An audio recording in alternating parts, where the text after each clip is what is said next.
In the isolated and insular town of Shelby Springs, Terry Richmond, a former Marine with a complex past, arrives on a mission that seems simple at first: to post bail for his cousin Mike and get him out of trouble. Terry, hardened by his military service, has lived a life of discipline and quiet strength. However, returning to this backwater southern town stirs old memories, rekindling the unease he has felt about the power dynamics in small communities like this. The plan is to hand over his life savings to secure Mike's release.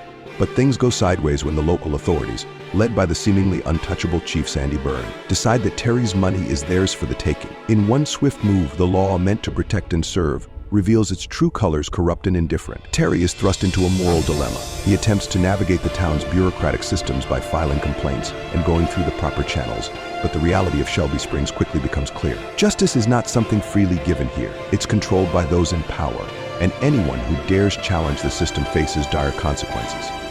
Shelby Springs is a town trapped in time, its streets lined with faded buildings and a thick atmosphere of distrust. Terry's first encounter with the local police only scratches the surface of a much deeper problem. As he attempts to navigate the twisted and corrupt system, he meets Summer McBride, a young court clerk who sympathizes with his plight. Summer has long been disillusioned by the way the law is manipulated by Chief Burnne and his officers, but like many in Shelby Springs, she has learned to keep her head down to survive. However, there is something about Terry's quiet determination that draws her in. Together, they begin to unravel a conspiracy far bigger than either of them anticipated. Terry realizes that the theft of his money is not an isolated incident, but part of a much larger operation that exploits vulnerable people in the community. With each passing day, the stakes grow higher. The deeper Terry and Summer dig, the more dangerous their situation becomes, especially as they discover that the very people meant to protect the town are its greatest threat. Every ally they think they've made could turn out to be a hidden enemy, and every move they make is being watched. The more Terry investigates, the more he realizes how deep the corruption runs. Chief Burnne, once a respected lawman, has turned the Shelby Springs Police Department into his personal enforcers. The town's residents live in fear, knowing that stepping out of line could result in anything from false imprisonment to deadly accidents.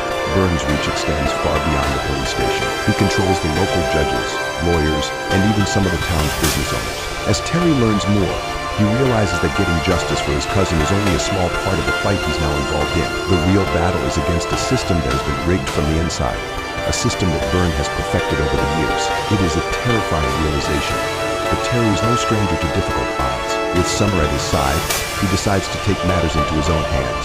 Using his military training, Terry begins to plot a course of action, one that will bring down Burnne and his corrupt officers, no matter the cost. But the clock is ticking, and Burnne, now aware that Terry is a serious threat, is tightening his grip on the town, ready to crush any opposition. Terry Richmond, a man forged in the fires of war, arrives in the town of Shelby Springs with a single goal: to free his cousin Mike from jail. As a former Marine, Terry is used to challenges, but nothing could prepare him for the web of corruption he's about to untangle. Shelby Springs, a small town with a big secret, is under the thumb of Chief Sandy Burnne, whose corrupt police force operates unchecked. Terry brings his life savings to post bail, hoping to take Mike back home and resolve the situation quietly. But things quickly spiral out of control when Burnne seizes Terry's money, claiming it as evidence of a crime he did not commit. This theft, however, is just the tip of the iceberg. What begins as a simple quest for justice turns into a life or death struggle against a deeply corrupt system. Burnne's reach extends far beyond the police station, and as Terry seeks help from the legal system, it becomes clear that the entire town is complicit in Burnne's power games. Terry's first days in Shelby Springs are a crash course in how deep the rot goes. After being robbed by the police, he turns to the courts, hoping for a shred of justice.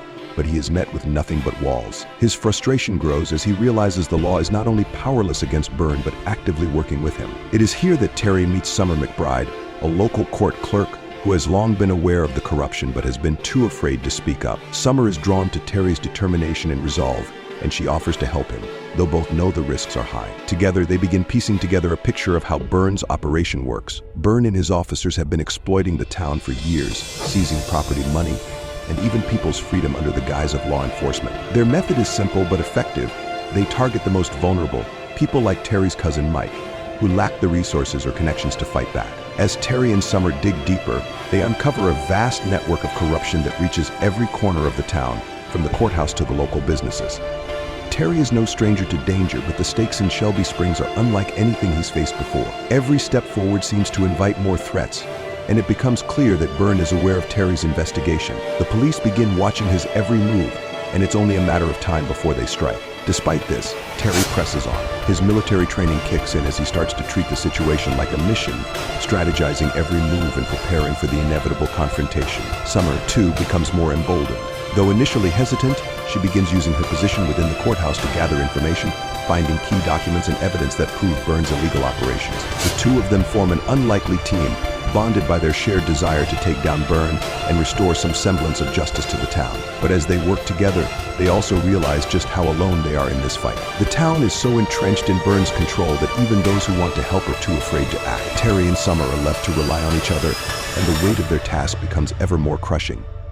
As Terry's investigation continues, the violence escalates. Burnne's men are no longer content with intimidation tactics. They begin targeting Terry directly, hoping to scare him off or failing to eliminate him entirely. The tension builds as Terry narrowly escapes several attempts on his life, each one closer than the last. Despite this, Terry refuses to back down. The stakes are personal now.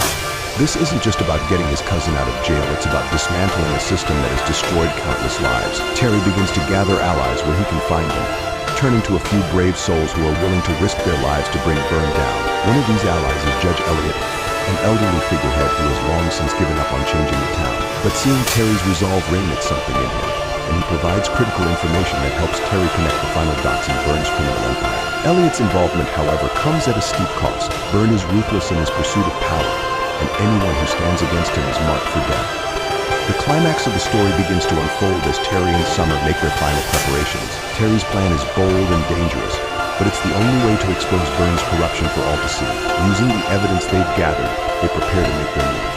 But Burnne, always one step ahead, tightens his grip on the town. With every resource at his disposal, Burnne sends his officers to hunt down Terry and Summer. What follows is a heart-pounding sequence of events as Terry uses his military skills to outmaneuver and outfight Burnne's men. The town becomes a battlefield, with every alley and rooftop a potential death trap. Despite the overwhelming odds, Terry fights on, driven by a need for justice and redemption. In the midst of the chaos, Summer proves herself to be more than just a bystander. Her quick thinking and courage help turn the tide in several key moments, making her an indispensable part of Terry's mission. In the final confrontation, Terry comes face to face with Chief Burnne. The showdown is brutal and bloody, a testament to how far both men are willing to go for control of the town. Burnne, a man who has built his empire on fear and violence, is unprepared for the sheer force of Terry's determination. The fight is not just physical, it's a clash of ideals. Burnne represents everything corrupt and wrong with the system, while Terry fights for a vision of justice that seems almost unattainable. As the battle rages on, it becomes clear that only one of them will leave Shelby Springs alive. In the end, Terry's skill and resolve win out, but the victory is bittersweet. The town has been scarred by years of corruption, and the road to recovery will be long and hard. But for the first time in a long time, there is hope. The aftermath of Burnne's downfall ripples through Shelby Springs. The corrupt police force is dismantled, and the town begins the slow process of rebuilding. Terry, having achieved what he set out to do, prepares to leave. But his time in Shelby Springs has changed him. The battle against Burnne wasn't just about freeing his cousin, it was about standing up against a system that preys on the weak. As Terry walks away from the town, there's a sense of closure, but also a lingering question. What happens when justice is finally won? But the scars remain. For Terry, the journey isn't over. He has fought and won, but the cost has been high. The town is free, but at what price? The final moments of the story leave the audience with a sense of both triumph and melancholy, as Terry reflects on the battle he fought and the lives he touched. With the death of Chief Burnne, Shelby Springs is plunged into uncertainty. The corrupt empire Burnne built for years is gone, but the vacuum left in his wake brings chaos. Terry Richmond, now a hero to some and a vigilante to others, prepares to leave the town that has brought him nothing but trouble. But even as he packs his belongings, he feels a weight pressing on him. The battle may have been won, but the scars of corruption run deep in Shelby Springs. Some residents see him as a savior, someone who stood up when no one else would, while others resent the destruction and disruption his presence has caused. The town has been forever changed, but not necessarily in the way he intended. Summer McBride, whose involvement in Burnne's downfall has also put her life at risk, remains by Terry's side. She, too, is faced with the realization that leaving might be their only option. But as they stand on the edge of town, ready to disappear into the horizon, a new force emerges. With Burnne gone, rival factions within the town's government and local crime rings start to position themselves for control. Shelby Springs, it turns out, has more secrets buried beneath its surface than either Terry or Summer realize. As whispers of a new, more dangerous player entering the scene reach Terry, his sense of responsibility weighs heavier than ever. He contemplates whether he can truly walk away, knowing that those who seek to fill Burnne's shoes may be even worse than the man he took down. While Terry is no stranger to conflict, the idea of staying and continuing to fight weighs heavily on his soul. He's already sacrificed so much, both in Shelby Springs and during his military career, but the faces of the people he's met, the shop owners, the families, the innocent bystanders haunt him. These are people who have been oppressed for so long that they no longer know what freedom truly looks like. Some have never experienced it. The town might be free from Burnne, but it is still shackled by fear, and Terry knows all too well that fear can be just as dangerous as a cat. Summer, ever the realist, tries to convince him that they've done enough. They exposed the corruption, took down the leader of the snake, and now it's time for the town to rebuild on its own. But Terry, fueled by a deep sense of justice, isn't convinced. He's seen what happens when corrupt systems are left to regenerate unchecked. As Terry and Summer contemplate their next move, a new antagonist emerges, Ray Marston, a local businessman with a criminal background, who quickly starts consolidating power in the wake of Burnne's death. Unlike Burnne, who used his police force as his personal army, Marston operates in the shadows, using blackmail, bribes, and manipulation to gain control over key parts of the town's economy and legal system. While Burnne ruled through overt fear and brutality, Marston is far more insidious. His methods are quieter but no less dangerous, and in many ways more difficult to combat. Marston is aware of Terry's reputation and recognizes the threat he poses. But rather than confronting him directly, Marston offers Terry a deal. He promises to keep things running peacefully in exchange for Terry's silence and departure. It's a tempting offer for a man who's already lost so much and has nothing left to fight for except, of course, the people. Despite Marston's offer, Terry knows that leaving now would mean abandoning the people of Shelby Springs to a new form of oppression. He begins assembling a small team of locals who are brave enough to stand up against Marston's influence, though trust is hard to come by in a town so accustomed to betrayal. As Terry works in secret to gather information on Marston's operations, he finds himself facing moral dilemmas that he hadn't anticipated. Unlike Burnne, who was easy to hate and identify as the villain, Marston's methods are more nuanced. He provides jobs, keeps the streets relatively free of crime, and maintains a facade of respectability. Some townspeople are even grateful for his rise to power, preferring his quiet control to the open violence of Burnne's regime. But Terry knows that underneath Marston's veneer of civility lies a heart just as black as Burnne's, if not worse. As Terry's investigation deepens, he and Summer begin to discover the full extent of Marston's influence. Not only is he involved in illegal business dealings, but he's also blackmailing several key figures in the town's government, ensuring that his control is solidified in ways that Burnne never could have achieved. Marston's control is not based on fear alone, but on dependency. He has made the town need him, and in doing so has become almost untouchable. Even those who want to fight back find themselves caught in his web, unsure of how to do so without losing everything. Terry, however, is different. He has nothing left to lose. He's already walked through fire, and he's willing to do it again if it means bringing Marston down. The stakes are raised as Marston becomes aware of Terry's attempts to undermine his control. What follows is a tense game of cat and mouse, with Marston using every resource at his disposal to stop Terry before he becomes a true threat. Terry's military training once again comes into play as he outmaneuvers Marston's men, but the toll it takes on him is evident. He's tired of fighting, tired of seeing the same patterns of corruption repeat themselves, and tired of watching good people suffer at the hands of those in power. But every time he considers walking away, something pulls him back in. Maybe it's guilt, or maybe it's a sense of responsibility. But either way, Terry knows that he can't leave Shelby Springs while Marston remains in control. As the final showdown between Terry and Marston looms on the horizon, the town itself teeters on the edge of chaos. The people are restless, unsure of who will emerge as the new leader in this ongoing power struggle. Some look to Terry as a hero, while others see him as just another outsider who has brought more trouble than he's worth. Summer, ever pragmatic, reminds Terry that they can't save everyone.